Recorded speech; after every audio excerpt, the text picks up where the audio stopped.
Item 3,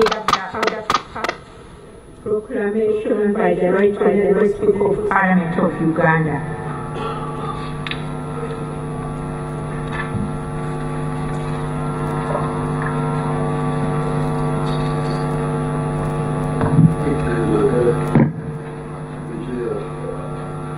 Proclamation under Statutory Permit number 28 of 2019.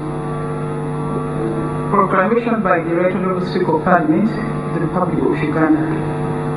Whereas under Article 95(2) of the Constitution of the Republic of Uganda, a session of Parliament shall be held at such place within Uganda and shall commence at such time as the Speaker may by proclamation appoint. And whereas the President of the Republic of Uganda has indicated to the Speaker his wish to address Parliament and the nation the national budget for the financial year 2019-2020 under Article 1012 of the Constitution and Rule 1014, 4 of the Rules of Procedure of the Parliament of Uganda, cognizant of the fact that the financial year 2018-2019 will end on the 30th day of June 2019, and aware that it is expedient that the President addresses Parliament and the nation on the national budget, the financial year 2019-2020 at the Kampala Serena Conference Center. Now therefore, in exercise of the power conferred upon the Speaker by clause 2 of Article 95 of the Constitution, I hereby proclaim that Parliament shall sit at the Kampala Serena Conference Center on the 13th day of June 2019 at 1400 hours to receive presidential address on the budget the financial year 2019-2020, and further, in exercise of the powers conferred upon the Speaker by the Constitution, the Parliament, Powers and Privileges Act, Chapter 258, the Rules of Procedure of Parliament of Uganda, is hereby proclaimed and declared that the said Kampala Serena Conference Center, including its forecourt, the yard, and the gardens, to be the presence of Parliament for the aforementioned purpose. Given under my hand at Parliament House in Kampala, the 27th day of May 2019, Rebecca Kadaga, Speaker of Parliament.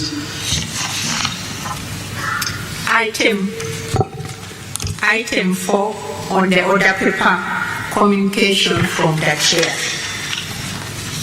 Your Excellency, the President and Mr. Museveni, Excellency the Vice President, my Lord the Chief Justice, Right Honourable Deputy Speaker of Parliament, my Lord the Principal Judge, Vice Chairperson of the NRM, the Deputy Prime Ministers, the Honourable Ministers, Honourable the Leader of the Opposition in Parliament, Honourable the Ministers of State, Justice of the Supreme Court, the Court of Appeal and the High Court, members of the Diplomatic Corps, Honourable Members of Parliament, the traditional leaders, the religious leaders, Head of Public Service and Secretary to the Cabinet, the Chief of Defence Forces, Inspector General of Police, Commissioner General of Prisons, the Governor of the Bank of Uganda, the business community, and all invited guests. Your Excellency, last Thursday we convened here for the opening of the fourth session of the 10th Parliament and delivered to the Parliament of an address on the state of the nation by HE the President. Today is another important occasion in the parliamentary calendar as provided for by the Constitution. Your Excellency, I welcome you and all the other dignitaries. Today we expect the President to cause to be presented to Parliament the approved budget for the financial year 2019-2020 as provided for under Article 155(1) of the Constitution. You may recall that the President caused to be prepared and laid before Parliament the proposed annual budget for the financial year 2019-2020. The preparation of the annual budget have involved consultation with the relevant stakeholders. Further, the Ministry of Finance, Planning and Economic Development, on behalf of the President, presented the annual budget of the financial year 2019-2020 on 28 March 2019. Thereafter, the annual budget was committed in accordance with Section 13(4) of the Public Finance Management Act 2015, the Rules of Procedure of Parliament, to the Budget Committee of Parliament, and to each sectoral committee the part of the annual budget which falls within their jurisdiction. Parliament received the proposal of the annual budget, and it was consistent with the National Development Plan, the Charter of Fiscal Responsibility, and the budget framework paper. However, Your Excellency, I must express my disappointment with the tardy manner in which the budget of this year was handled. In the first place, the policy statements which should have been with Parliament on the 15th of March did not come in time. The majority of them arrived on the 19th of April, and 9 ministries had been named because of non-compliance. In addition to that, Your Excellency, it was quite disturbing that an addendum to the budget was presented to the House after the opposition bill had been sent to the Committee on the Budget. This caused us to sit again to handle the addendum. This is very, very untidy, Your Excellency, and I hope that the Ministry of Finance will not repeat it in the coming financial year. Despite that, the Ministry of Finance, Planning and Economic Development has complied with the provisions of the Constitution and the Public Finance Management Act, and I would request him to, on your behalf, to present to Parliament and to the nation the highlights of the approved budget for the financial year 2019-2020. Later, of course, Parliament will carry out the oversight and advise whether in this assessment the pronouncements made in the State of the Nation address are in tandem with the approved annual budget. I believe honourable members and the nation anxiously wait to hear what the Ministry of Finance, Planning and Economic Development is presenting to the country on your behalf, Your Excellency. Let me invite the Minister of Finance to present the proposals. Item 5 on the order paper, presentation of the budget speech by His Excellency the President of the Republic of Uganda in accordance with Article 1012 of the Constitution of the Republic of Uganda and Rule 10.4a of the Rules of Procedure of Parliament.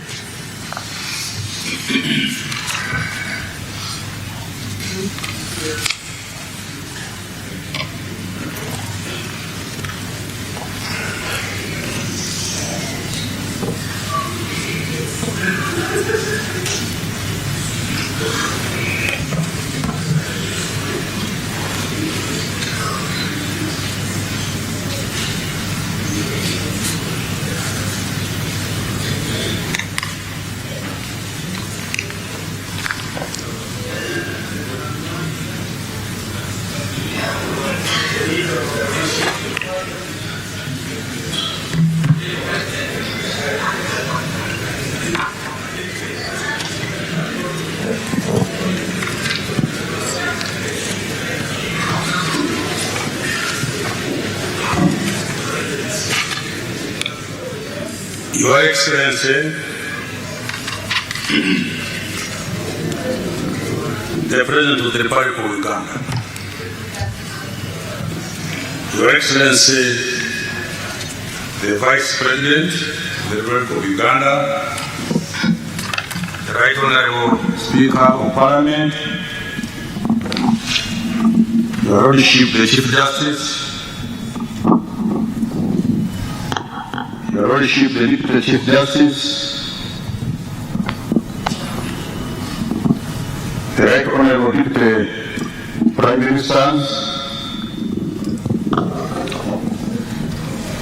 Madam Leader of the Opposition, I'll soon get you a copy.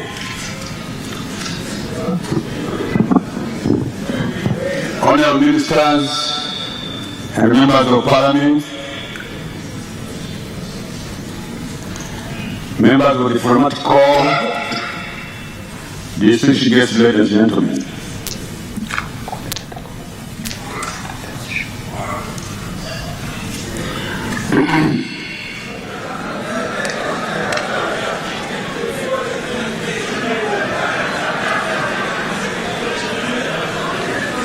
In accordance with the Article 155 Part 1 of the 1995 Constitution of the Republic of Uganda, and Section 13, Part 13 of the Public Finance Management Act 2015, I presented the budget proposals for financial 2019-20 to Parliament on the 28th of March this year. I applaud the honourable members of Parliament for their dedication in reviewing the proposals and approval of the budget on the 24th of May 2019. My statement today, therefore, presents the economic and development context under which the financial 2019-20 budget was prepared and highlights the project actions that underpin the allocations that have been appropriated by Parliament. Development progress. Madam Speaker, in the financial year we are about to end, and in that statement, I reaffirmed the NRM's government's commitment to attain our cherished goal of a middle income status for the country through interventions targeted at inclusive growth and socio-economic transformation. Uganda has made substantial progress toward this goal, as demonstrated by the following few examples. 1. Uganda's economy has recovered and peaked momentum, growing at over 6% per annum over the last 2 years.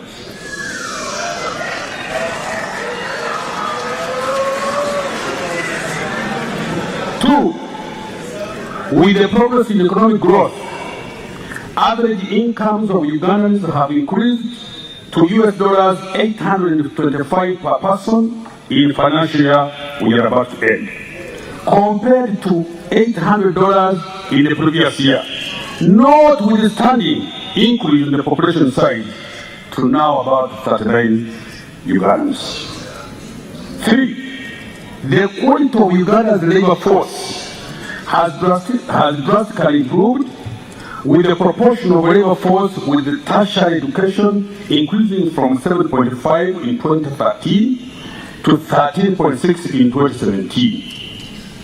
In addition, the annual growth in formal employment has averaged 9.8% between 2010 and 2017, higher than the average growth of the economy during the same period. The structure of the economy has also changed. The share of industry in the economy is now 21% compared to 11.3% in 1986 when we took over Mr. President's power. Services have increased to 48.7% from 32% over the same period. In contrast, the share of agriculture has reduced from over 50% in 86 to now only 22% in this financial year that we are soon ending. 5. Export performance has been excellent, with diversification leading to non-traditional cash crops earning Uganda $2.84 billion last financial year, compared to the traditional cash crops which earned only $0.79 billion. Thank you. 6. I'm still demonstrating where we have come from and where we're going. Trade with our East African community partners has significantly improved, generating a surplus of $557 million last year. The composition of exports has also changed positively, with exports of light manufacturing products exceeding the traditional merchandise. 7. National grid electricity connections have increased to 1.3 million customers, and the rural electricity access rate rising from 1% in 2001 to over 13% in 2019. Tukora. 8. Many new factories have been opened in the course of this financial year, with the result that the proportion of Ugandan products, let me repeat this, many new factories have been opened in the course of this closing financial year, with the result that the proportion of Ugandan products in the supermarkets has increased from 15% to 45%. Our target is to reach 50% in year 2020.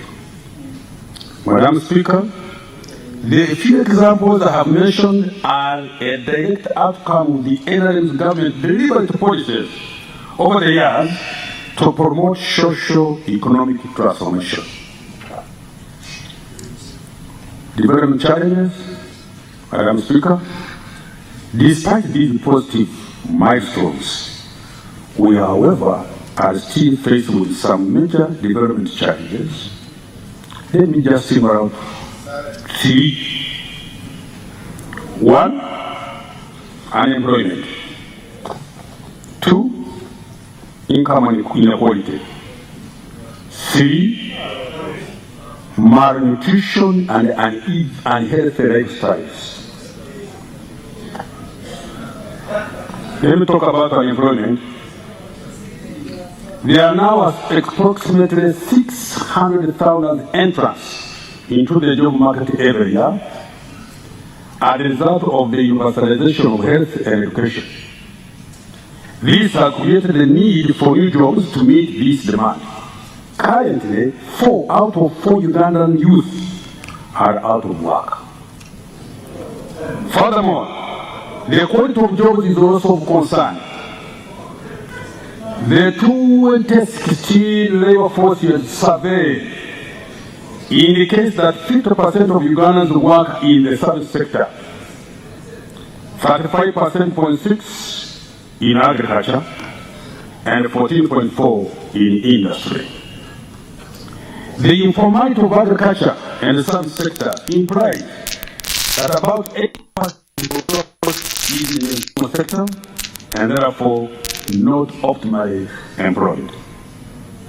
With most Ugandans engaged in the rural economy, it is of paramount importance to increase labor productivity in agriculture and aggressively promote agro-processing, which in the end will be the basis for Uganda's industrialization and further job creation. Income inequality. Second, income inequality has widened between rural and urban areas, as wealth has not been created faster in rural communities in comparison to urban areas. And this is explained why the President is now traversing the country to show our people how to create wealth.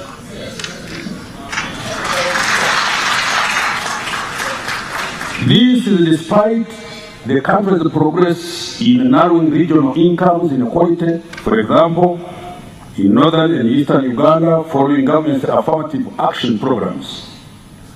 As a consequence, rural-urban migration has increased with high urbanization rates, causing challenges of congestion, housing shortage, and population pressure on urban social services. These challenges have compromised the potential of Uganda's urban areas to serve as engines of growth and structural transformation. World Bank studies estimate traffic congestion is costing Uganda annually over $800 million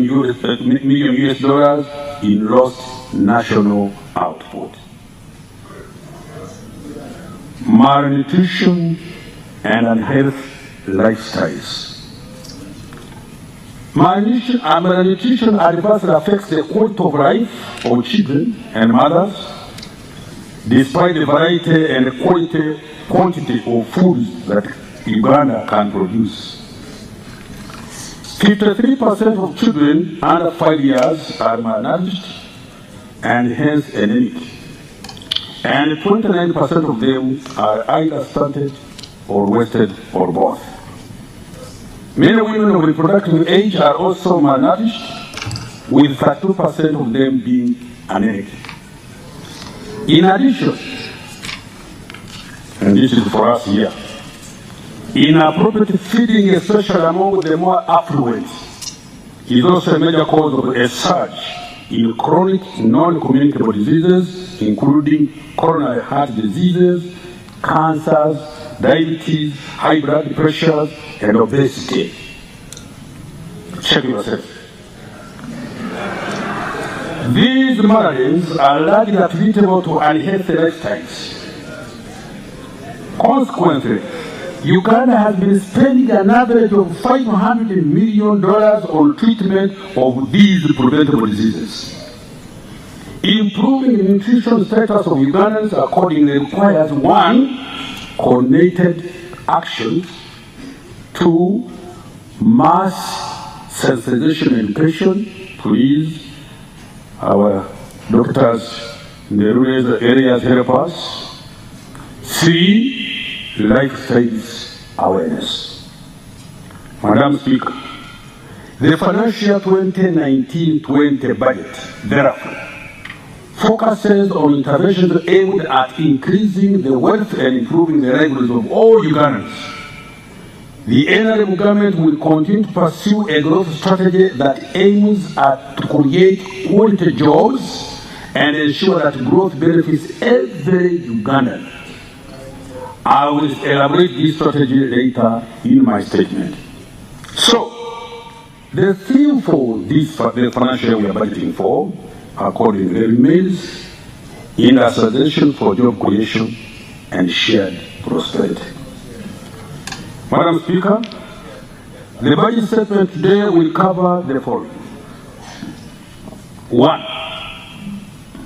Economic performance in the financial year 18-19. 2. Economic growth strategy for financial year 2019-2020 and the medium term. 3. Financial year 2018-19 sector performance and priorities for financial year 19-20. And 4. Financing strategy for financial year 19-20. Economic performance. Global and regional economy. Madam Speaker, on the global scene, Africa's economic performance continues to recover. The East African Community region is the fastest growing economic bloc in Africa.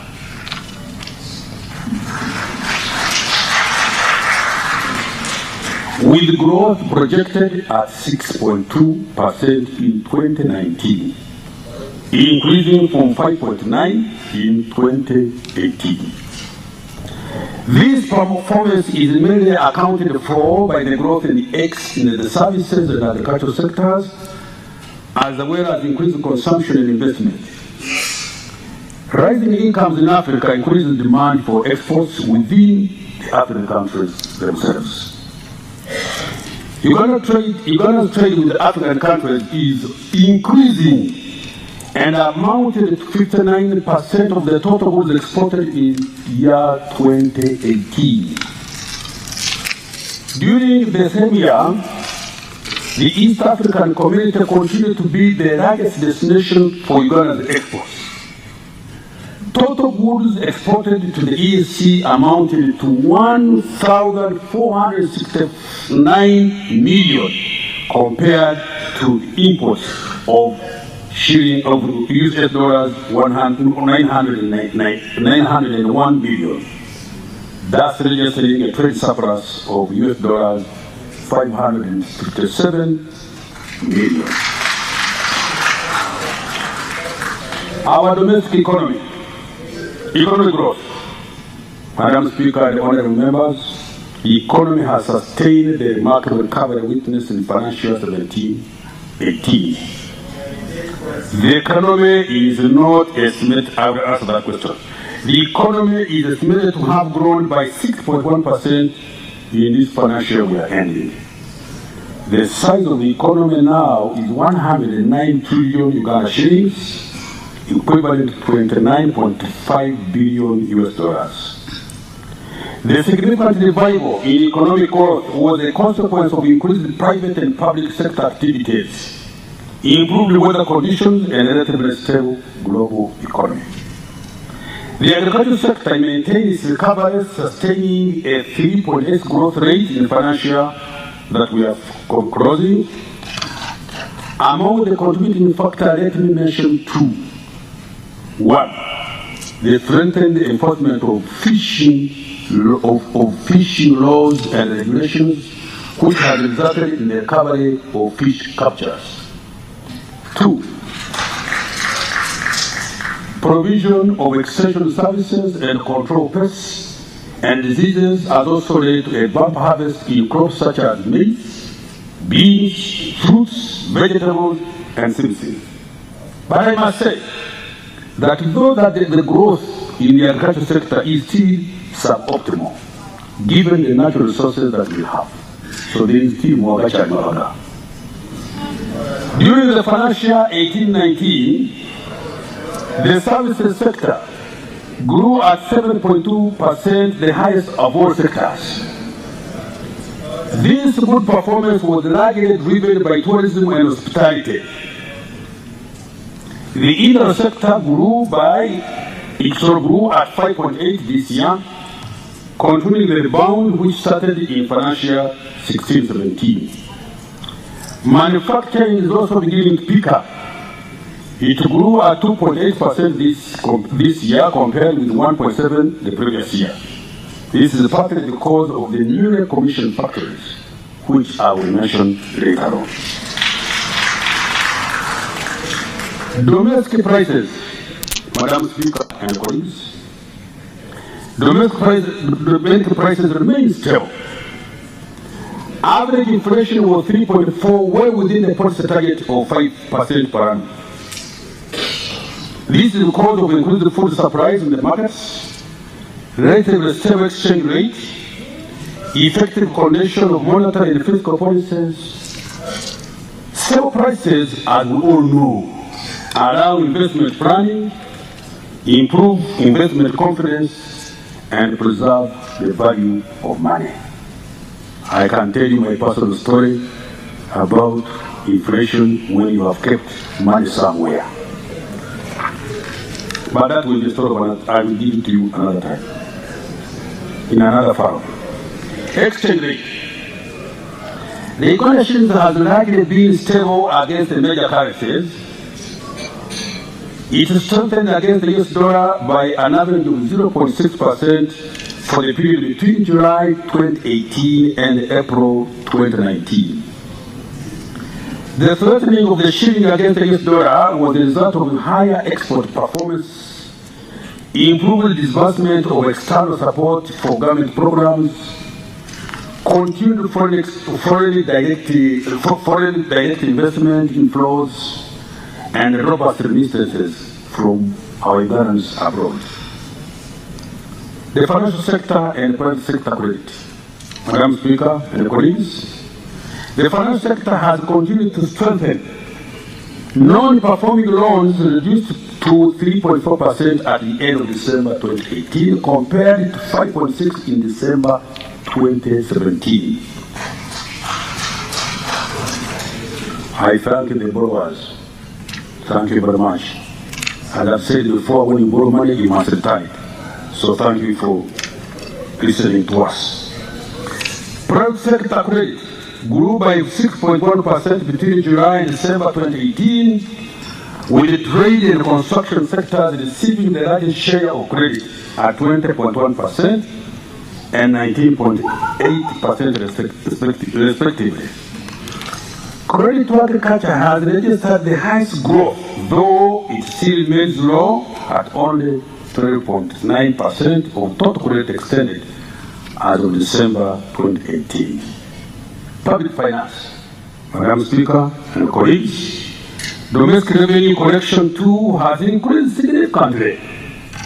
It is projected at 16,711.66 billion in the financial that we are ending, of which 16,101.66 billion is tax, and 530 billion is non-tax revenue.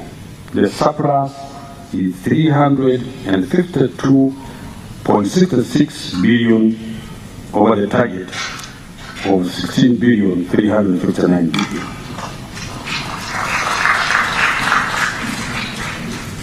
Thanks to Revenue Authority. The ratio of domestic revenue to GDP is estimated at 15.2% this financial year, compared to 14.6% achieved last year.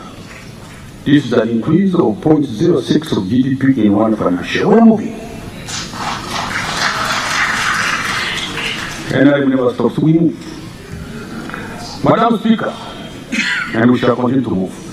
Government spending excluding domestic debt financing this financial year is projected to be 24,297.85 billion, which is equivalent to 22.1% of GDP. Now let me turn to the economic growth strategy for the financial year that we have budgeted for. Madam Speaker, the economic growth strategy that underpins the financial year 2019-20 budget seeks to consolidate the intervention towards the attainment of a shared prosperity. Ensuring shared prosperity requires that the benefits of economic growth reach all Ugandans. Our people must be provided with opportunities to create wealth and earn higher incomes.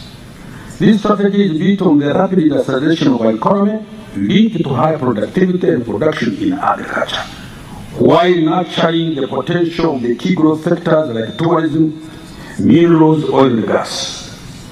The growth of these sectors is what will provide gainful employment to the majority of our people. Entrepreneurs who have strong links with the productive households are the key to unlocking the potential of these key sectors, leading to prosperity for all of us. The economic growth strategy consists of three interlinked parts. One, expanding the industrial base of the economy. Two, exploiting natural resource endowments with environmental protection in mind. I repeat this. Exploiting natural resource endowment with environmental protection in mind. Three, providing affordable financing for production and business. Expanding the industrial base of our economy. Madam Speaker and colleagues, the NRF government has already successfully laid the foundation for Uganda's industrialization. The key bottlenecks such as inadequate electricity and transportation infrastructure, the lack of basic education and health have to a large extent been addressed.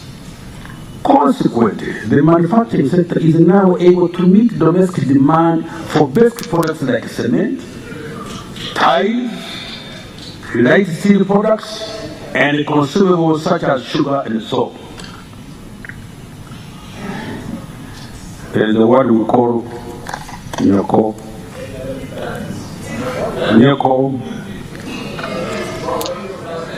The next phase of manufacturing in Uganda will produce goods for exports and also replace many of Uganda's imported products. Nugu,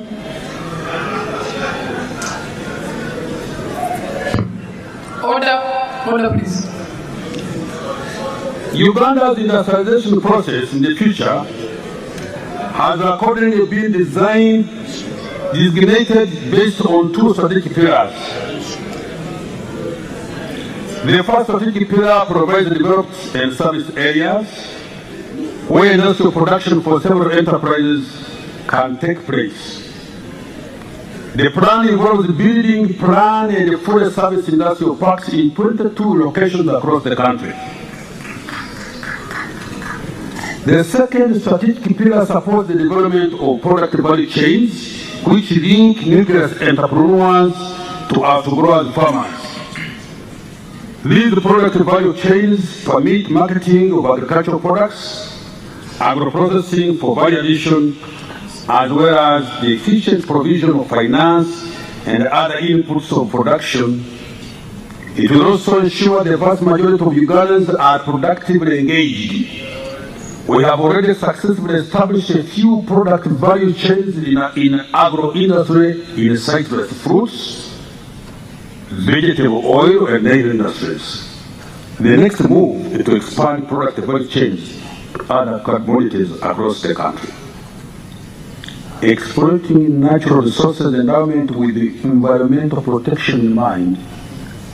Madam Speaker and my colleagues, members of Parliament, and Your Excellency, sir, exploiting Uganda's natural resources endowment provides opportunity for growth and the provision of incomes and decent livelihood for the majority of our people.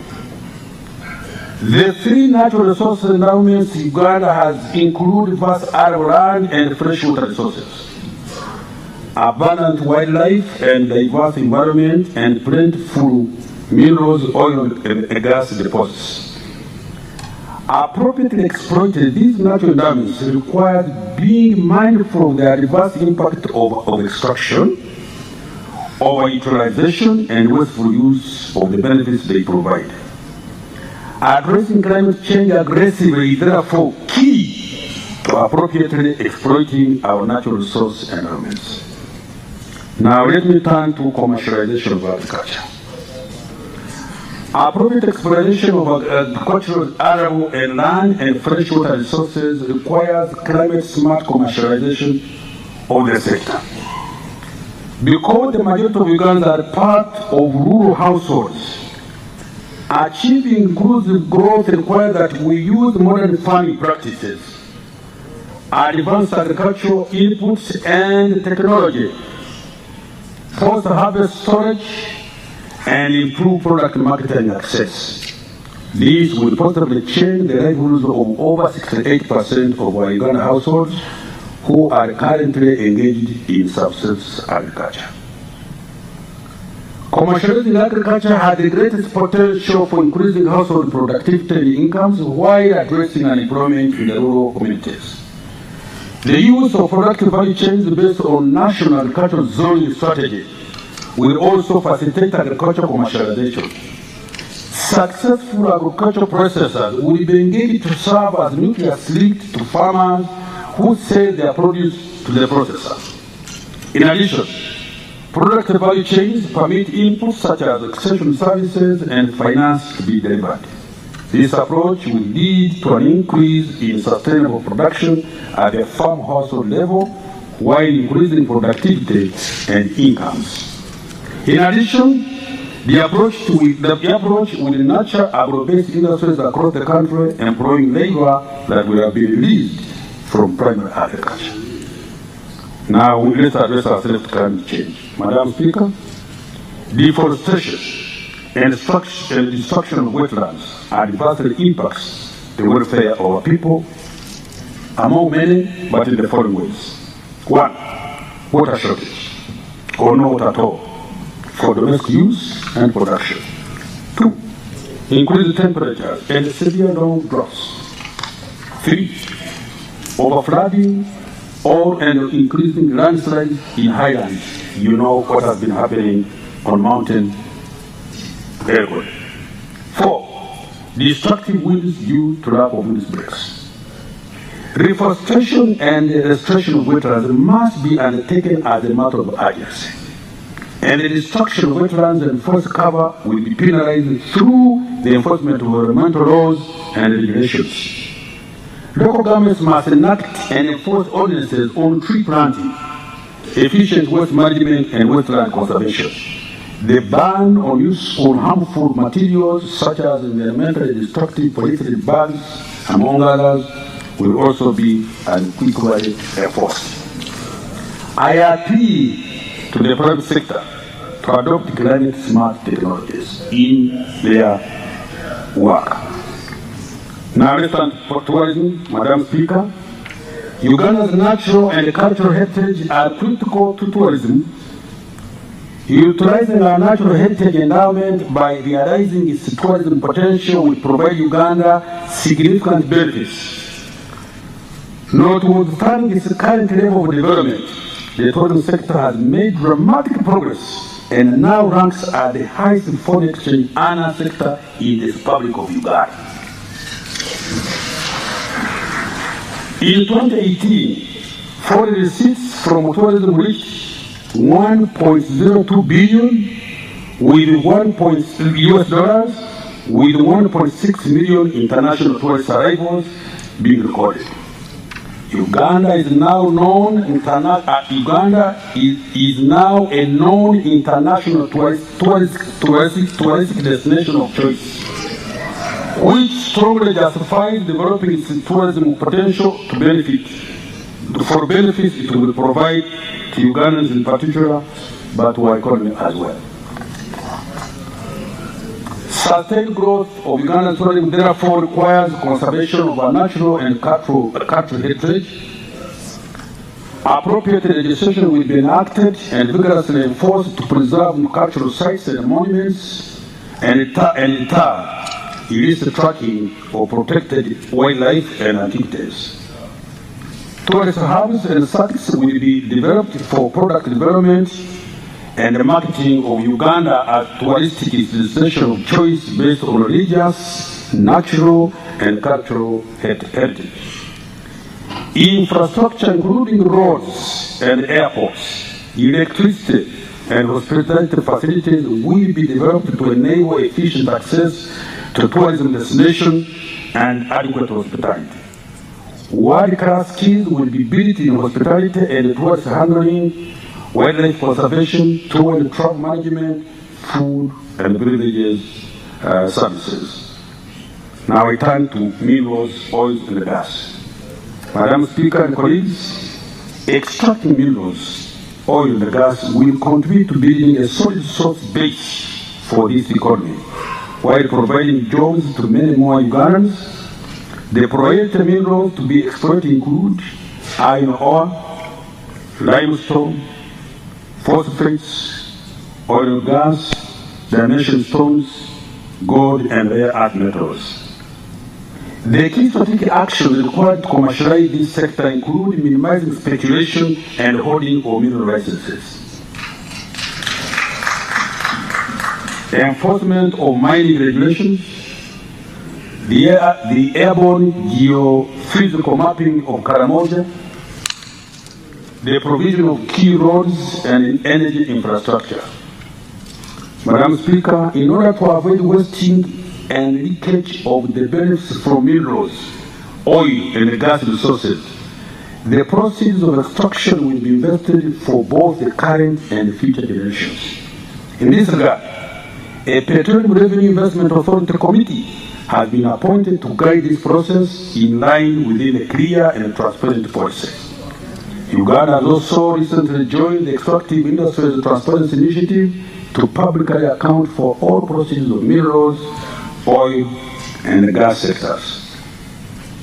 Now, affordable financing for the private sector. Madam Speaker, access to affordable finance is an important catalyst for the growth of viable private sector enterprises. Affordable long-term finance from development financing, pensions, and capital market sources facilitate private sector investment. Commercial banking rates remain high. This calls for government intervention. In this regard, the Ugandan Bank will be further capitalized. I have allocated $303.5 billion in the next financial year for this purpose. Although I wanted more. In addition, to support private companies raise equity capital, the Capital Market Authority will establish a center to facilitate access to long-term domestic and... Order members. Listen to the Minister of Finance, please. Thank you for protecting me, Madam Speaker. Thank you. Please. Let's listen to each other. In addition, to support private sector companies raise equity capital, the Capital Market Authority will establish a center to facilitate access to long-term domestic and foreign capital on the stock exchange. The necessary legal and regulatory framework for the operation of the private equity funds will also be designed to attract more investment in Uganda's private sector. Madam Speaker and colleagues, financial sector reforms include agency banking, bank assurance, Islamic banking, which has raised a bit of few fireworks, but we shall explain, Bank of Uganda support to explain, and enhanced access to credit reference bureau services to reduce operational costs of commercial banks. The use of movable assets as collateral for loans has also been facilitated with the enactment of the Security Interest in Movable Property Act 2019. Thank you, members of Parliament, for passing that law. In addition, the Uganda Microfinance Regulatory Authority is now fully operational. This will enhance consumer and investor confidence in the microfinance industry and money lending business. The electronic charters register will also be operationalized to ease access to credit. Furthermore, business clinics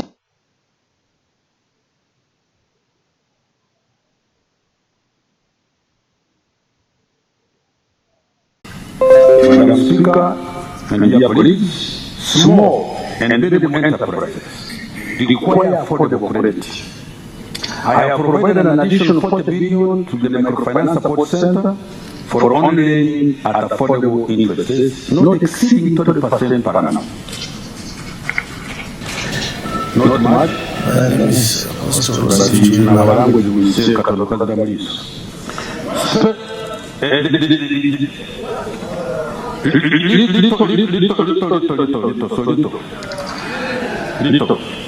Special programs to enhance access to credit for youth and women entrepreneurs will also continue to be implemented.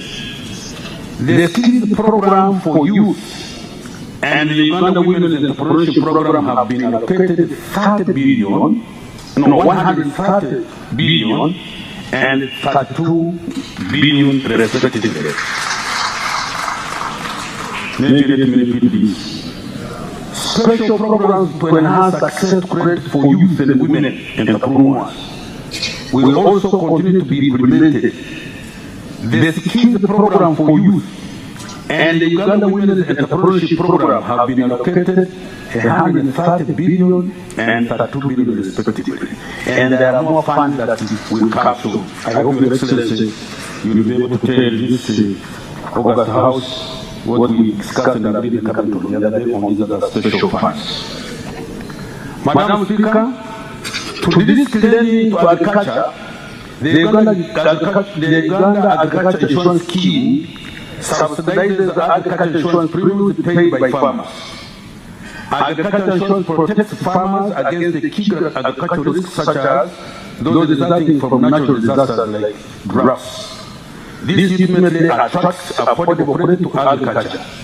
By March 2019, 77,000 farmers had accessed agricultural insurance across all regions of our country. Check, please. This is the winning of facts. I talk from nothing but from facts. Madam Speaker, in order to develop a sound financial sector that supports sustainable and inclusive economic growth, we recently developed a medium-term financial sector development strategy. The enablers of the growth strategy.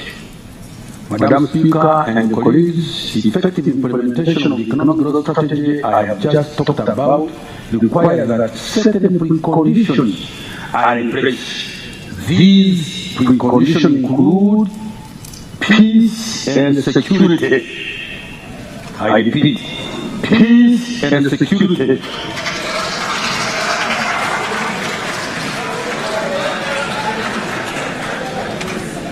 Good governance, and an efficient judicial system together with the macroeconomic stability. Additional enablers required for economic growth to include reliable, efficient, and affordable electricity supply. water, transport, and communication infrastructure, a healthy and well-educated skilled workforce, an effective government machinery like the one of NRM. The NRM government has since 1986 striven to provide these preconditions which have to a large extent been met. Now I turn to the financial year 2018-19 sector performance and the financial year 1920 private enterprise interventions. Madam Speaker, I now turn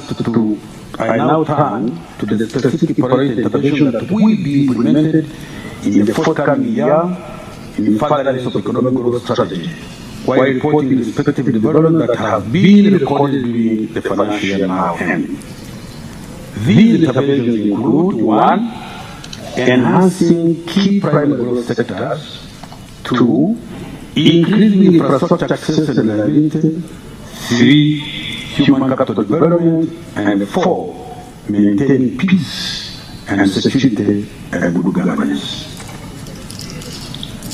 Enhancing key primary growth sectors, industrialization. Madam Speaker, government has already commenced the establishment of an industrial base, as I've said before. The iron and steel industry now has 24 steel industries, and the sold capacity has doubled to 1.7 million tons per annum from 866,000 tons 5 years ago. The cement industry has expanded to 5 cement factories, more than double the annual production to 4.43 million tons from 2 million tons 5 years ago. The price is shut off. Agro-processing factories have been commissioned in Tesla and Wales for citrus fruits, dairy in Angola, vegetable oil in Taraba, and tea in Toro and South. The Uganda Development Bank, the Uganda Development Corporation, UDC, has acquired a 32% stake in the Matia sugar factory, which will serve as the nuclear facility for an agro scheme in Matia and Lamu districts. UDC has also extended 10 years financial arrangement to key factors in Western Uganda, namely Kigezi, Highland Tea Factory, Kayonza Grower Tea Factory, Mabale Grower Tea Factory. Madam Speaker, 1 private and 3 public industrial parks are already operational at Kapeka, Namambe, Duzida, and Weze. The Kampala Industrial Business Park is and fully established in the military. The park already boasts of 3 operating factories with an estimated 15,000 jobs created. 87 factories are under construction and 120 are pre-investment stage. The foreign factories were commissioned at Namambe and Park. Body transformers and electric limited for manufactured electronic transformers, switchgear, and smart meters. Which manufactures veterinary and human medicine, and the Cube, which produces the tea. At the Zira Industrial and Business Park, 9 industrial plants are operational with 7,000 employees.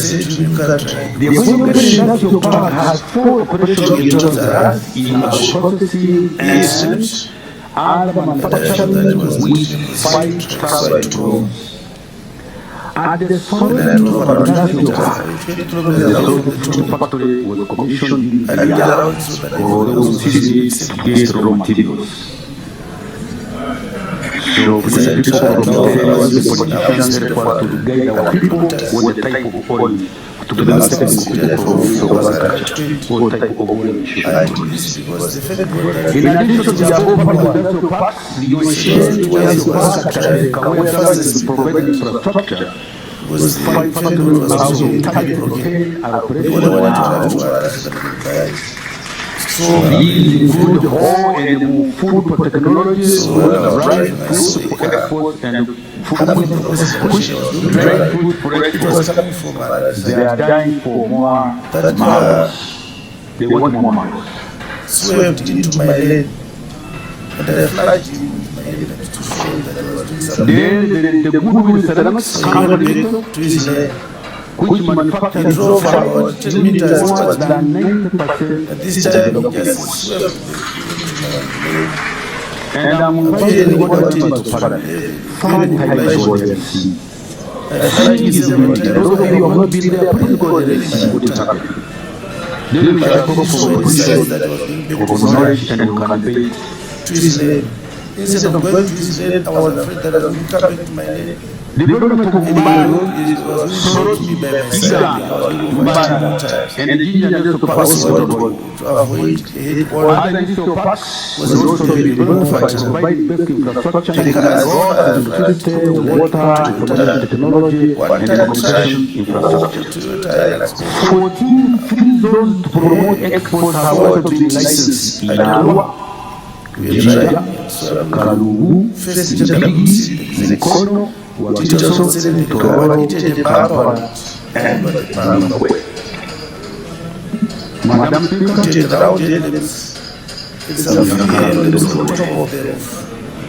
I told you no, that is not going. You are not Madam Speaker, there was no industrial growth. The budget for 2019-20 will avoid the following priority actions. Fast-track feasibility studies, including designs for all proposed industrial parks. 2. Develop service industrial parks and operations. And 3. Form technical and education and training to provide the skills required in the job market. 4. Establish industrial production center at Kampala industrial area which provide skill development. Innovation and knowledge transfer. Innovation and youth in particular. The center will also address technology gaps in Uganda while boosting evaluation. 5. Promote and expand our Nature Research Institute, URI, Industrial and Technological Innovation Center. In addition, URI was established regional and worldwide mission. Provide an additional 10 billion for working capital requirements to purchase the required raw materials. Those that were assisting me, Support apprentices was not easy. from you people telling your people that want to do the right thing. Support apprentices, innovation, industrial development, and the presidential initiative on banana industrial development, PB. The presidential initiative on science and technology, and the Kira electric vehicle project, among others. You saw. For my colleagues, You saw the screens. Is it there now? There it is. We shall tell you. You don't say everything at the same time. Everything at the time. Don't you know that? This was not an ordinary accident. Madam Speaker, in addition, preparatory work to establish regional science and technology parks, municipal innovation hubs, value addition technology transfer centers, material science program, and Immigration petrochemical officer was saying that commercial. he wanted to use another scanner.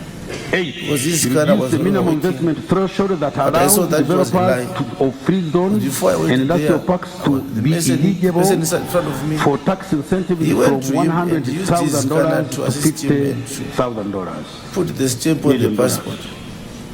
Reduce the when I minimum was- investment when he threshold stamped that my allows passport from operators within industrial parks another to friend be of his eligible for station. tax I also saw incentives that to after me, to he US went dollars back to 10 his million from My foreigners and suspicion- my 1 suspicion is million that- for local investors. Madam Speaker, I have provided 428.68 billion next financial for 1. Electrification of industrial parks, 147 billion. 2. The development of supportive export infrastructure in export processing zones and industrial parks, 103 billion. And 3. Science, technology, and innovation 178 billion.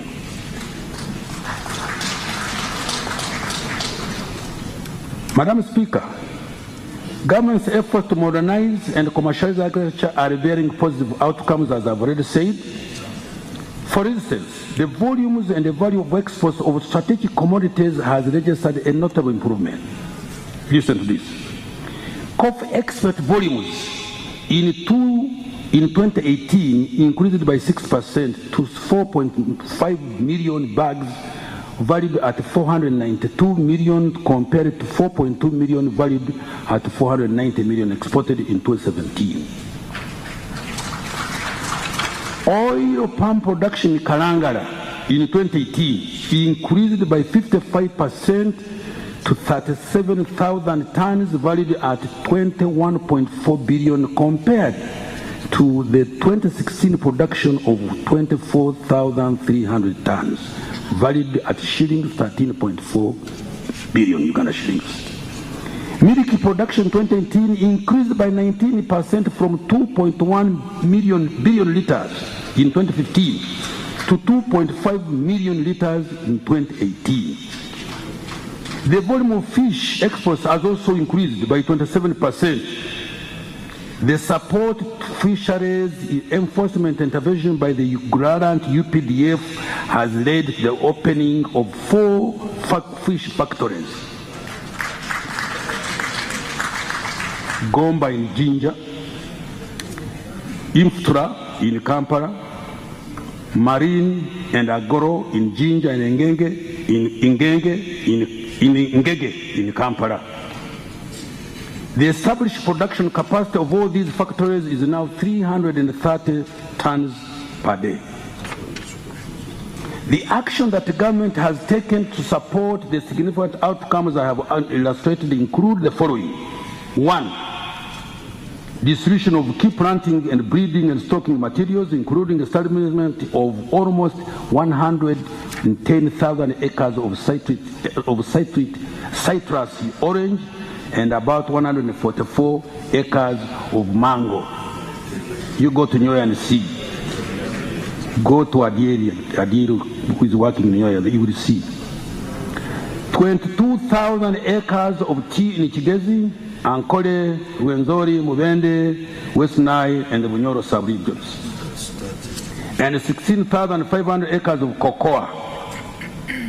Breeding and genetic development continued with multiplication of beef and dairy cattle, goats, pigs, and poultry. Construction of 4 medium-sized irrigation schemes have been completed at Agoro, 650 hectares, in Lamuo, in Doho 1,000 hectares, in Rutareja, Mubuku 516 hectares, in Kasese, and Orwenyi 600 hectares in Lida district. Construction of the major irrigation schemes have progressed and are at different stages of completion. Doho 2 in Rutareja is at 48.6%. Mubuku 2 in Kasese at 22.5%. Wadelai in Nebi district is at 18.2%, and Tochi in Oyam district at 57%. Ngenge in Kwene district at 54.1%, and Rwengaju in Kabarole district at 50%.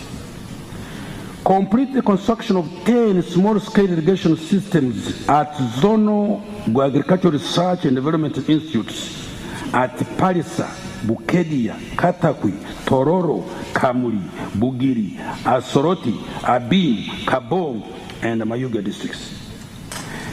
The demonstration will benefit 300 registered farmers groups.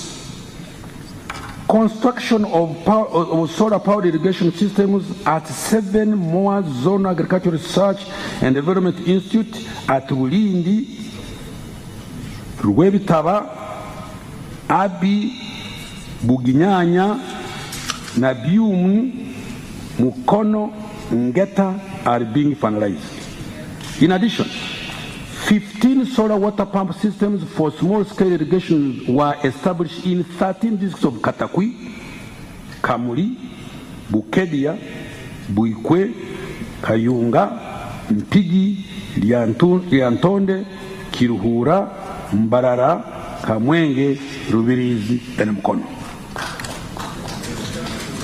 Regional mechanization centers were opened in southwestern region at Wama, in northeastern region at Agwata. Stop please, Madam Speaker, can I be protected? People are talking the language I don't understand. I don't believe in sectarianism. In addition, several valley tanks were constructed and rehabilitated in the drought-prone and the cattle corridor district countrywide. The number of valley tanks increased by 83 from 155 in December 17 to 230 in December 2018, with the total holding capacity increasing from 8 million Order members, please. to 9 million cubic meters during the same period. This has improved the number of farmers accessing and utilizing water for irrigation, aquaculture, and livestock from 5% to 8%. 280 tractors were distributed to farmers to further boost mechanization. Yes, the agricultural credit facility cumulatively disbursed 332 billion by 31st March 2019 to finance 551 eligible projects. This enabled borrowers to establish large capacity agro-processing facilities, expand grain trade and investment in warehousing, and expanding farm infrastructure. Madam Speaker and colleagues, in order to further support commercialization of agriculture, the following key priority actions will be implemented in this coming budget. 1. Provision of storage facilities and linking farmers to agro-processing facilities to support agro-industrialization. Post-harvest facilities to support will be built in Bunyangabu, in Kibuku, in Kumi, in Chenjojo, in Toroko, and Nakaseke districts. 2. Next time we shall also come. I've told you, we go porapole. Delivery of quality inputs and services include seed and planting materials, mechanization, fertilizer, agricultural credit, and extension services. 3. Provision of irrigation infrastructure both at large scale, such as at Wedareai, Tochi, Mobukutu, Dohotu, and Ngenge projects. 4. Providing small solar-powered irrigation systems for last-mile irrigation. That is, getting water from the main canal and taking it to the farm. 5. Construct 5 micro-irrigation schemes at Alebetong, Kabarore, Katakwi, Ntoroko, Gomba, under local economic growth support project. 6. Strengthen input and product standards certification to improve production and enhance the quality of products to enable market access both regionally and internationally. 7. Continue enforcement of rules and regulations on major water bodies to prevent overfishing and promote sustainable capture fishing and aquaculture. 8. Enhance agricultural research and development in new crop varieties for national strategic commodities including coffee, maize, beans, cassava, rice, cotton, oilseed, and cocoa. 9. Undertake research in pest and disease control, including efficacy trials for the 3 new acaricides, namely Vectora, Bantic, and Epirinometum.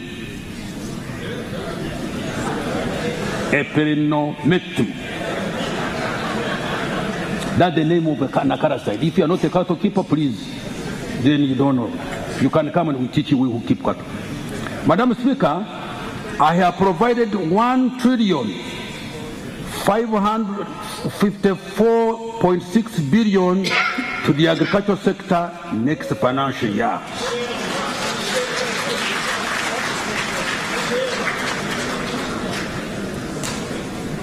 Now let me turn to tourism development and promotion. Madam Speaker, during the financial now ending, the key interventions that the sector has implemented include the following. 1, 2 domestic tourism promotion drives to Lambule were conducted in western and eastern Uganda with enhanced focus on popularizing tourism sites and encouraging Ugandans to visit and experience Uganda's beauty. 2, museums at Kabale, Wadley, Soroti, Fort Lugard, Bweyogerere, Nyero, Kapi, Mukongoro, Moroto have also been maintained. 4, Uganda Tourism Board participated in 8 expos and 14 events in international, regional, and domestic markets. 4, breeding programs for various bird species such as the shore bee and the peafowl were conducted. Madam Speaker, next financial year, the following actions will be prioritized in this sector. 1, aggressive marketing of Uganda's tourism in key markets, e.g. South Asia and Europe. 2, tourism product development, e.g. religious, historical, cultural, natural heritage, and agrotourism, including farm visits. 3, destination marketing to identify and sell key tourist circuits such as Kidepo, Bwindi, Kibale, and products including historical sites like Fort Patiko and Bigobya Mgenyi. 4, reduce the minimum investment threshold that allows investors in hotels and tourism facilities to operators to be eligible to tax incentives from $15 million to $10 million only. 5, upgrade and renovate key tourism infrastructure, including airfields and project roads to improve accessibility, electricity and internet infrastructure, and highway stopovers along the tourism routes. Madam Speaker, I have allocated shillings 193 billion to tourism sector this coming financial year.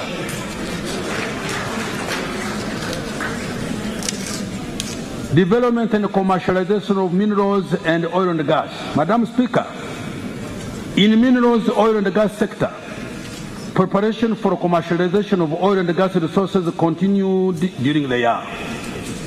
The lead investor for the oil refinery commenced detailed design that will inform the final investment decision to be taken by September this year. The detailed designs of the East African crude oil pipeline were completed, and the first investment decision is due to be taken after negotiations of the final agreements.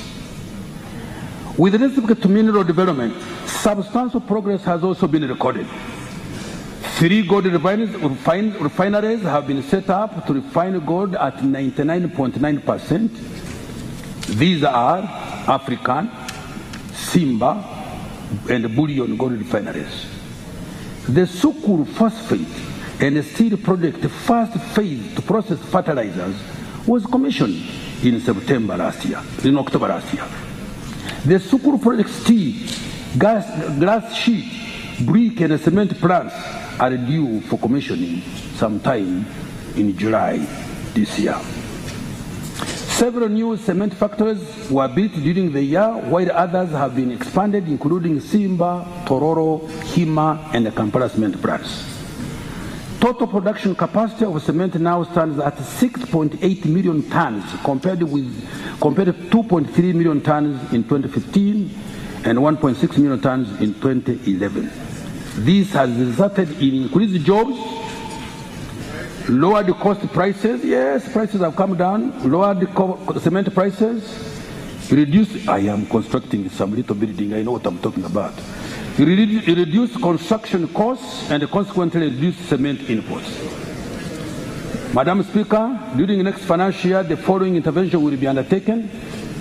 The airborne geographical survey of Karamoja region. 2, the divestiture of Kilembe mines on a fast-track basis with an emphasis on prospective investors with the capacity to carry out further exploration following repossession by government from the previous investor. 3. The exploration of the 18 priority mineral target areas for rare earths and metallic minerals to a level of certified mineral source. 4. The review of licensing rules and regulations to eliminate speculative and non-performing licenses and allow opening up of the sector to reputable exploration and mining companies. 5. The establishment of a certified mineral assay laboratory to test samples for exploration and mining companies affordably and in a timely manner. 6. And last, the development of a mineral sector strategy emphasizing the marketing of Uganda's mineral potential to prospective investors. Increasing infrastructure access and reliability. Madam Speaker and colleagues, His Excellency the President extensively elaborated during the State of the Nation address the progress we have made and the way forward in the transport and the energy infrastructure, and I will therefore present highlights only in this area. Transport infrastructure. The paved roads networks now is 5,111 kilometers, equivalent to 20% of the national road network, exceeding the NDP2 target of 5,000 kilograms. 97 of the national paved roads network and 83 of the unpaved roads were reported to be in fair to good condition. This was above the NDP2 target of 85% to paved roads and 70% for unpaved roads. You go to the rural areas and see the problem. Many of us stay in Kampala. You go to the area and see the fantastic things that are taking place. The roads now, you can move from one corner of the country to another on a first-class tarmac road. And when you branch off, you do very good. You see how nice the roads have been maintained. Madam Speaker, next financial year, the target for completed national paved roads is going to be 6,000 kilometers. Rural roads, connectivity, and low-cost sealing of these roads will be prioritized. Road maintenance and rehabilitation of district, urban, and community access roads and national roads will be undertaken using force account approach to cut on costs. The rehabilitation of the national airport, the meter gauge railway in the short term, and the revamping of water transport facilities, including the navigational capacity on Lake Victoria, will also be undertaken. The construction of the Kabar International Airport in Hoima District and the operationalization of the Uganda National Airline and the acquisition of 2 more Bombardier regional aircrafts have been prioritized next financial year.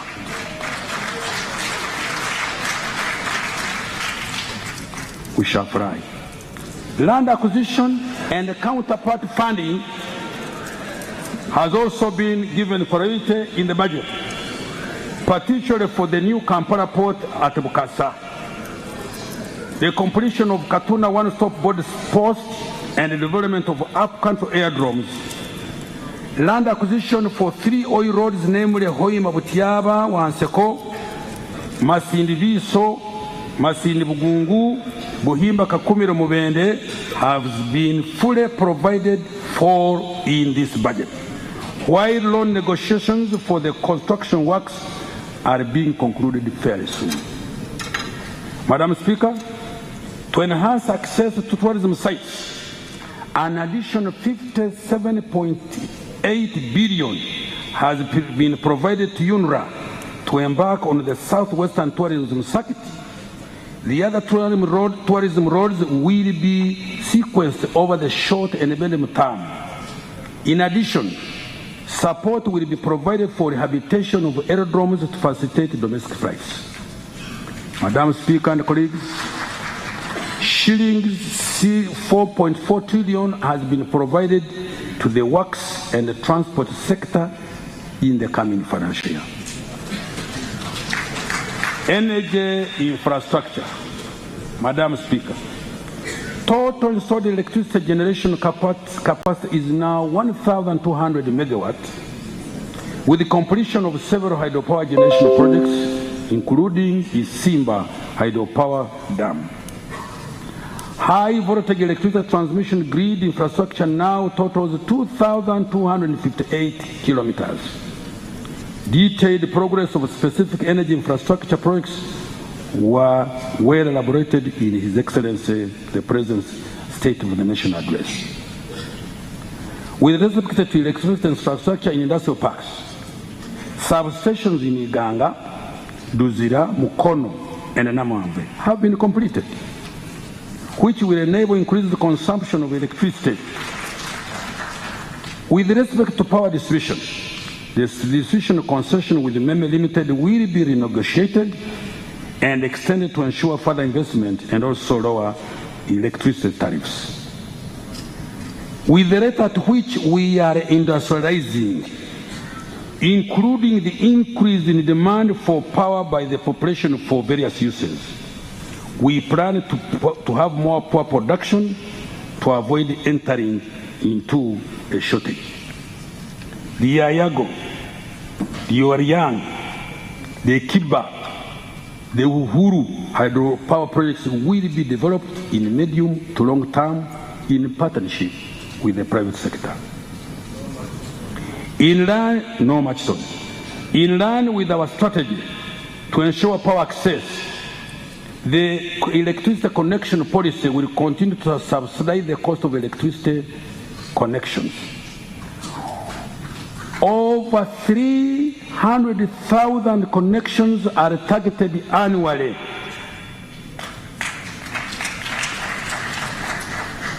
This initiative will realize growth in access to electricity to 30% by the end of 2020 and 60% by 2026. Furthermore, the use of renewable energy, such as solar system for lighting rural air homes and for the national grid, is being implemented.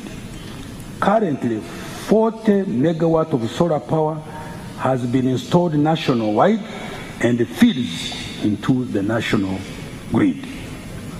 Madam Speaker, shillings 3 trillion has been provided to the energy sector in the coming financial year. Information communication technology.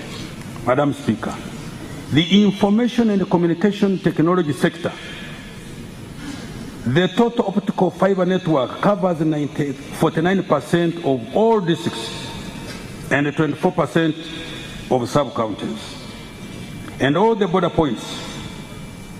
The number of internet users has increased from 13 million in 2015 to 18.8 million in 2017, translating into a penetration rate of 45.4%. 297 government services have been automated, 71 of these being provided online. The automation of government services has led to a reduction in processing times and an improvement in service delivery. Madam Speaker and colleagues, the national backbone infrastructure for ICT will eventually extend to cover all districts. In addition, internet costs will be reduced through the implementation of the new national broadband policy. The policy will compel telecommunication companies to provide services to people countrywide.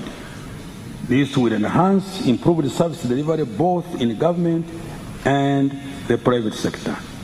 Madam Speaker, shillings 146.2 billion has been provided for the sector of ICT in the coming financial year.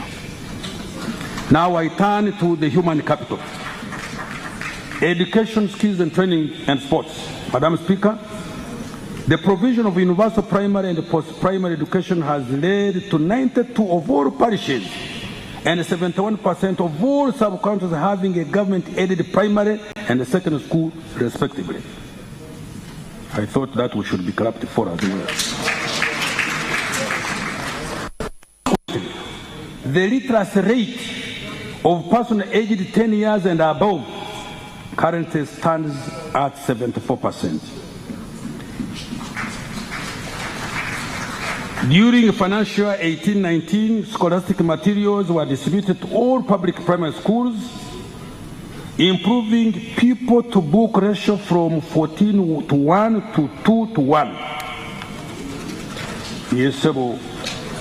Traditional secondary schools in Kenjojo, St. Barikudeme Mitara Maria, Kigezi College, Sir Samuel Baker, and of course Intari School were extensively rehabilitated.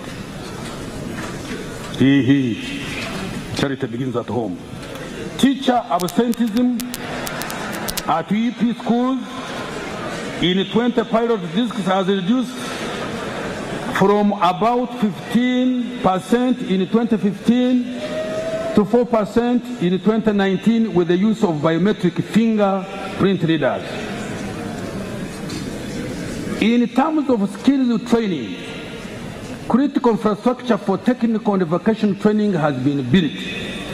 Currently, 55% of all districts have technical and vocational institutions. Consequently, enrollment into business, technical and vocational training, BTVET institutions now stands at 29,000 centers. Sorry, let me repeat. Consequently, enrollment into business, technical and vocational training institutions now stands at 129,000. Centers of excellence have also been built at Uganda Technical Colleges at Elgon for civil works and building technology, Lira for drainage, bridges and road construction, Bushenyi for food manufacturing and food processing, at Bukalasa Agricultural College for crop and animal husbandry. Technology incubation centers where fresh graduates can translate business ideas into viable business enterprise have been established at Imbarara, Gulu, Makerere public universities. In sports, the construction of the National High Altitude Center in Kapuchorwa is 68% complete, and the Nakibobo Stadium is undergoing reconstruction. I congratulate the Uganda Cranes for qualifying for the African Cup of Nations for the second time running.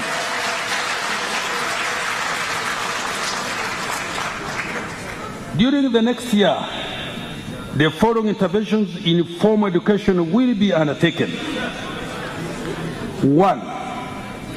Improve teacher monitoring and inspection by rolling out biometric fingerprint readers to improve school teacher attendance and eliminate absenteeism.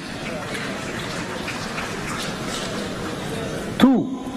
Enhance school management, accountability and learning conditions including school classrooms, offices, water and sanitation facilities, and teacher housing. 4. Establish and enforce minimum standards on teacher numbers, instruction materials, classrooms, and sanitary facilities across all schools. 5. Operationalize seed secondary schools currently under construction with adequate staffing and other necessities. 6. Provide institutions with adequate instructors and instruction materials and guided curriculum to meet market demands. Madam Speaker and colleagues, 3.4 trillion shillings has been provided to the education sector for the next financial.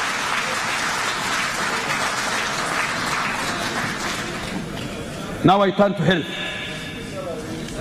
Madam Speaker, in the health sector, continued progress has been registered in disease prevention and treatment, provision of essential medical supplies, and the development of critical health infrastructure. For example, Malaria prevalence among children under 5 has been reduced significantly from 30% in 2015 to 17% in 2018. Majorly as a result of the distribution of 26.5 million long-lasting insecticide nets and indoor residual spraying undertaken in 20 districts in East and Northern region. Colleagues, I'm talking to you as your fellow member of parliament. Now, I have seen in some places these nets being used for the purpose for which they are not meant to be used. They have been used to buru kwete,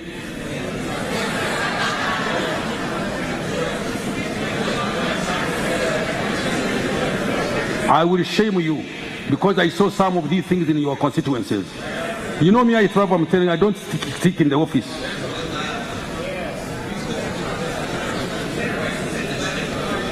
It is upon ourselves, ladies and gentlemen, colleagues, that we educate our people. We educate our people so that they live also a meaningful life.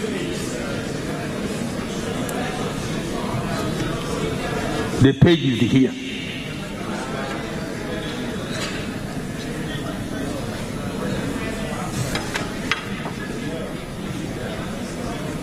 Antiretroviral therapy coverage has improved from 73% in 2016-17 to 86 this year, contributing significantly to treatment of HIV and reduced mother-to-child transmission.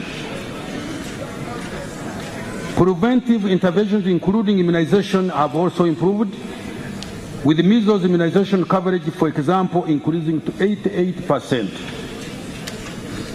Madam Speaker, as a result of equipping and improved staffing at health facilities, health service provision has improved at all levels.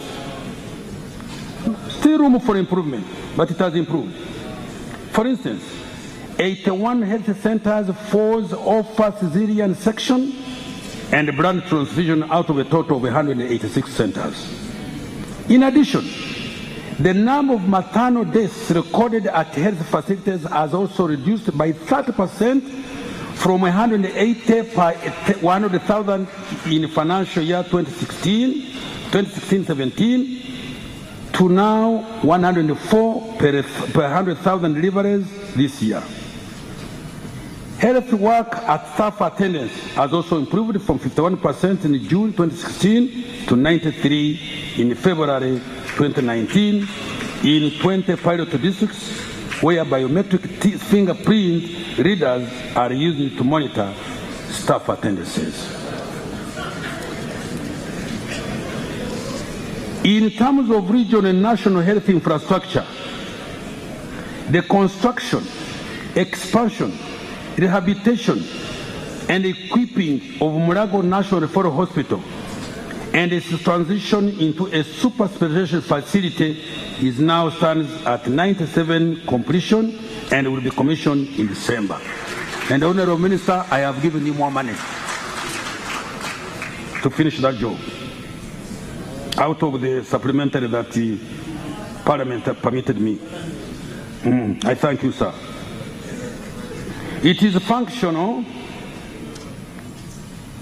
and offers first-class services to women and a newborn. No. Sorry.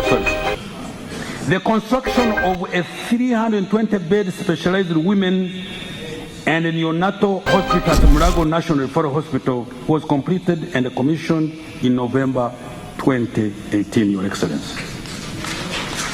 It is functional and offers first-class services to women and newborns.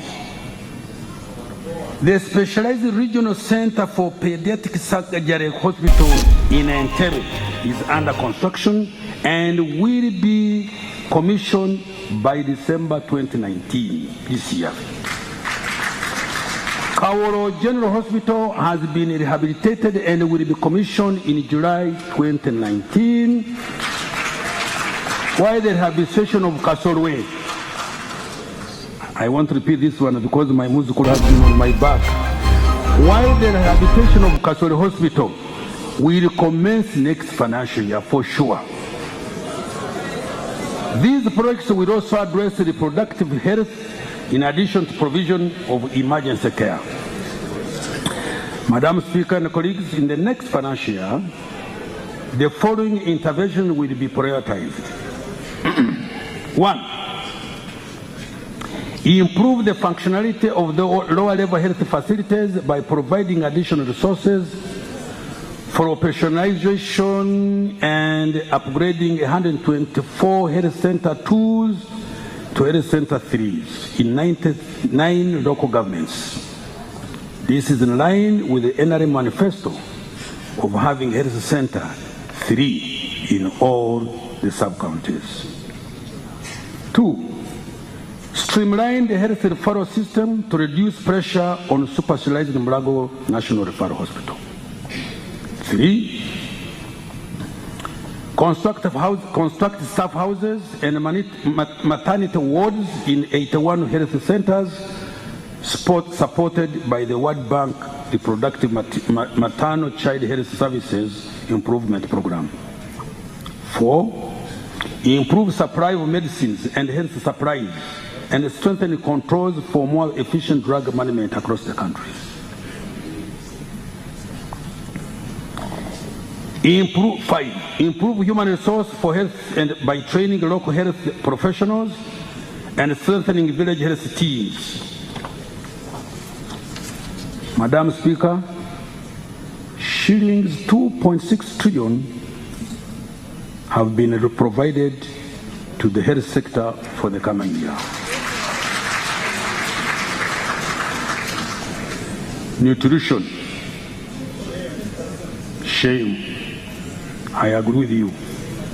Madam Speaker, to address malnutrition and the significant prevalence of stunting in children and anemia among expectant mothers, the Education, Health, Agriculture, Gender and Social Development Ministries will be jointly tasked to implement the following measures starting this coming year, financial year. 1. Ensure industrial food fortification with vital nutrients for major staples and cooking oils consumed in public institutions such as schools, hospitals, and the country's security forces. 2. Require all schools to establish and maintain vegetable gardens for both educational purposes and as a source of vital nutrients in school diets. 3. And home. Revitalize nutrition education conducted at village health teams. Revitalize nutrition education conducted by village health teams, community development workers, and the public and the private media. And 4. Train and support small-scale millers with appropriate technologies to enable food fortification as well as enforce regulatory food fortification standards.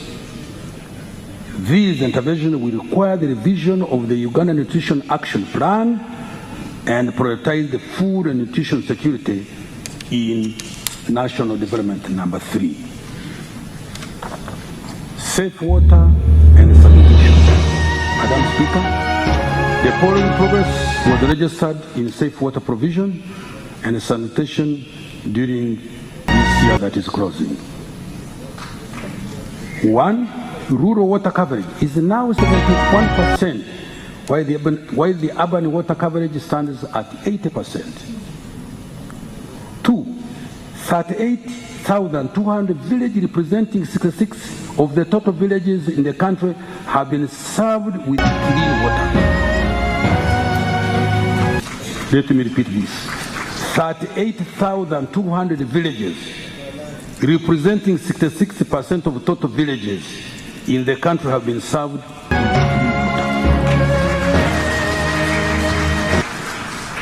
If I'm lying, please, we don't tell lies in NRM.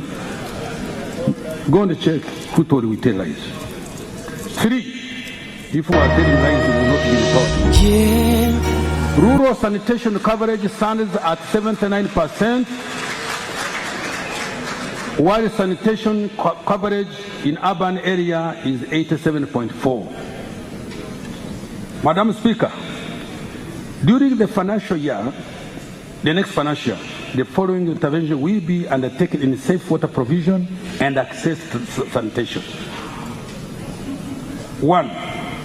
Extending piped water systems and environmentally friendly waterborne toilet facilities. 3. Construction of sewage treatment plants and eco-friendly toilet facilities in rural growth centers. 3. Undertake countrywide rehabilitation of water facilities including wells, valley tanks and dams, shallow wells and boreholes. 4. Strengthen the operation and maintenance of water facilities in collaboration with the water user committees. Madam Speaker and colleagues, shillings 1.1 trillion has been provided to the water and environment sector in the coming financial year. The allocation will be spent mainly 1.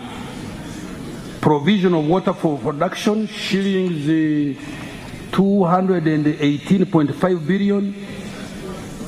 2. Access to safe water in rural communities, 100.9 billion. And 3. Access to safe water in urban areas, 463.1 billion. Now I turn to peace and security and governance. Madam Speaker, the maintenance of peace, security, law and order has laid a strong foundation for economic growth and development in Uganda over several decades. If you dispute this, then you are telling yourself a lie. Improving governance and public administration management has been registered, notwithstanding challenges such as regional global threats, including terrorism, money laundering, corruption, particularly in public service, and constrained effectiveness of our judicial system that faces case backlogs.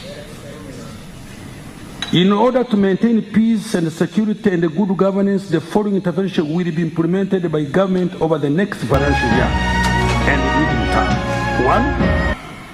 Continue to professionalize the UPDF through equipment and training. To this effect, security has been allocated an addition of 1,500 billion to enhance its capacity. 2. Commence the implementation of the electoral roadmap for the 2021 general elections in pursuit of democracy and good governance, for which 223 billion has been allocated through the responsible institutions. 3. Continue to strengthen anti-corruption institutions, policies and systems in order to crack down on corruption in public service, minimize fraud and money laundering and financing of terrorism in our country. 4. When I talk about corruption, people keep quiet. Enhance efficiency in justice system by addressing case backlog, by among others through automation of enhance efficiency in justice system by addressing case backlog, by among others through automation of case management, roll out plea-bargaining, mediation, and small claim procedures. I have provided the judiciary with an additional, besides what they have already, the additional 53 billion. 5. Commencing the construction of the Supreme Court, for which I have provided 20 billion as a start. Enhance pay for judicial officers, state attorneys, and prosecutors, for which I have provided 22 billion. Fast-track implementation of safe city infrastructure by rolling out installation of CCTVs to municipalities and urban centers. 8. Reduce prison congestion by operationalizing Kitalia Mini-Max Prison and 5 other reception centers. The National Community Service Program will also serve as an alternative to incarceration. 9. Install electronic gates and kiosks at major border points, including Maraba, Busia, Katuna, Mutukula, Atiak, and Mirama Hills. Improving public investment management and public sector effectiveness. Madam Speaker and colleagues, in order to strengthen the public investment management system in the country, government has adopted the following measures. 1. Require all projects under preparation to adhere to the public investment management system framework to ensure alignment of the national development plan and are socially and economically viable. 2. Fully roll out implementation of the online integrated bank of projects system. And 3. Prioritize the allocation of ongoing projects to ensure their completion on time and within budget and scope.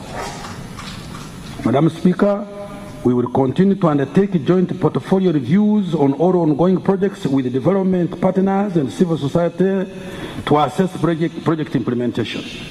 These reviews enable identification of reasons for slow implementation and development of remedial action. Madam Speaker, the following measures to enhance the effectiveness of public sector will be implemented in the coming financial year. 1. Introduce the electronic government procurement (EGP) system to improve efficiency, transparency, and accountability in public procurement. 2. Launch the resource enhancement and accountability program, which requires strengthening transparency and accountability in public finance, among others. 3. Complete the rollout of the integrated financial management system, treasury single account framework, and the e-cash solution to all government departments at local government level, and enhance efficiency, transparency, and accountability. And 4. Enhance asset management in government for greater economy and efficiency. Now, I turn to how we are going to finance the budget. Madam Speaker, the financing strategy for the next financial year and the medium term is underpinned by the recently developed domestic revenue mobilization strategy that seeks to enhance Uganda's revenue. The financing strategy is also anchored on a prudent debt financing strategy consistent with a sound fiscal and monetary policy framework. Domestic revenue mobilization strategy. Madam Speaker, the domestic revenue mobilization strategy will strengthen the tax administration and restore public confidence in the tax system. The strategy aims to raise the ratio of revenue to GDP ratio to 18 over a 5-year period. Therefore, the following intervention will be implemented over the next 5 fiscal years. 1. Review tax policies for greater simplicity, efficiency, and sustainable revenues, taking into account citizens' welfare and regional integration, bilateral and multilateral commitments. 2. Involve taxpayers more fully into the tax policy formulation process and restore public confidence in the taxpayer system. 3. Promote an attractive business environment to potential investors, including the provision of business-friendly tax environment and eliminating distortions to private sector investment decisions. 4. Support investment in human capital by granting incentives to business which provide apprenticeship in private sectors, accredited training and education based at the workplace. 5. Eliminate revenue leakages and enforce tax obligations by re-examining rules and restricting tax exemptions to those that have significant public good. 6. Enhance Uganda Revenue Authority's administrative efficiency through additional staff recruitment, better training, modernization and expansion of the ICT capacity. 7. Enhance compliance through registration, improved taxpayer services and education. 8. Develop a simplified tax regime for small and medium enterprises, including informal sector businesses, to encourage tax compliance while preserving Uganda's entrepreneurial spirit. 9. Strengthen the revenue-raising capacity of local governments by broadening the range of revenue instruments available to them and make them less dependent on the central government transfers. Revenue projections. Madam Speaker, domestic revenue projections for next financial year amount to 20,449 billion. Of this, tax revenue amount to 18,877 billion, while non-tax revenue is shillings 1,571 billion. Madam Speaker, next financial year, URA will collect all government revenues, including appropriation in aid. For government departments that have been collecting appropriation in aid, appropriate budget should be undertaken and resources shall be duly allocated. The revenue target for next financial year, including appropriation aid, therefore, translates into a revenue effort of 16.8% of GDP in the NDP 2 target of 16 for financial year 2019-20. Madam Speaker and colleagues, Parliament approved tax measures for financial year 2019-20, which will come into effect from 1st July 2019. Modest adjustments to tax legislation have been made to streamline incentives and protect viable and competitive sectors. Tax laws have also been amended to support compliance, enhance competitiveness in the region, while closing loopholes that may lead to revenue leakage. The details of these measures are contained in the respective tax amendment acts. Madam Speaker and colleagues, the following are some of the highlights of the tax measures. 1. The Excise Duty Act was amended to provide for registration of manufacturers, importers, and providers of excisable goods and services. This will also reinforce other tax reforms like digital tax stamps. 2. Income derived from leasing or letting facilities in industrial parks has been exempted from income tax for 10 years from the date of commencement of construction. The capital. 3. Withholding tax on long-term bonds has been reduced from 20 to 10% to encourage investment in long-term government securities, but at the same time, reduce financing costs to government. 4. Stamp Duty Act was amended to provide for a uniform stamp duty payable on bank guarantees, insurance performance bonds, indemnity bonds, and similar debt instruments in order to reduce the cost of debt financing and ease tax compliance and administration. In addition to VAT exemption on agro-processing, rice mills, and agricultural prosperers have also been exempted from VAT. Introduction of a 6% withholding rate for VAT. 7. To promote, let me repeat. 5. In addition to VAT exemption on agro-processing, rice mills, and agricultural sprayers has also been exempted from VAT. Introduction of a 6% withholding rate for VAT will now be applicable. 7, to promote investment in industrialization, import tariffs on products which are locally manufactured have been increased. Let me repeat. To promote investment and industrialization, import tariffs on products which are not locally manufactured have been increased.